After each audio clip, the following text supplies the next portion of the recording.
ভুবন্ডর জিপির শুকতলা গ্রামের বাসিন্দা বশিরউদ্দিন লস্কর বন্ধন ব্যাংক থেকে ১ লক্ষ টাকা ঋণ নিয়ে গরু, ছাগল, হাঁস, মুরগি ও কবুতর কিনে নিজের বাড়িতে একটি ফার্ম হাউস গড়ে তুলেছিলেন। কিন্তু রবিবার রাত ১:৩০টায় এক ভয়াবহ অগ্নিকাণ্ডে তার সেই স্বপ্নের ফার্ম হাউস পুড়ে ছারখার হয়ে যায়। আগুনে পুড়ে মরে যায় ৪টি ছাগল, ২০টি মুরগি, ১৬টি হাঁস ও ১০ জোড়া কবুতর।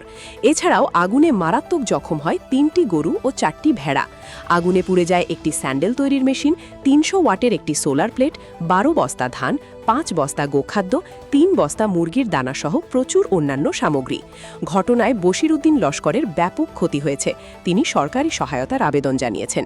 ভুবন্ডর জিপি সভানেত্রী উমা রানী দাসের প্রতিনিধি রাজীব দাস তার পক্ষে সরকারি সহায়তার দাবি জানিয়েছেন। আমারও গরু, ছাগল, গরু, বেড়া, ছাগল ৪টা জ্বলি গেছে, ৪টা ছাগল গাভিন, এরপরে গরু 3টা জ্বলিছে, ফারো ৭-৮ জোড়া ফারো আসলা, এগুলো বাচ্চাই না আসলা, এটা বাচ্চাই সব জ্বলি গেছে। বড় ফারো জ্বলিছে, তারপরে মুরগি আরো ১৫-২০টা মুরগি আসলা, এগুলো জ্বলি গেছে।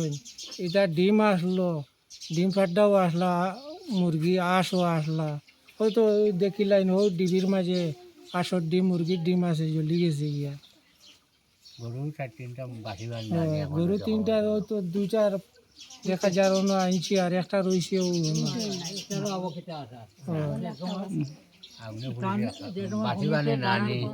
এটা এখনো শিওর নাই। ছাগল 4টা মারা গেছে, একটা এখনো আছে, এটাও কোন সময় মারা যাইব। মুরগির দানাও আসলো, তুষও আসলো, মুরগির গরুও মারা যেতে পারে। এটা তো জান্ডার হিসাবে বাছাই করার লাগে ওষুধ করা, এটা লগে এটা বাকি না।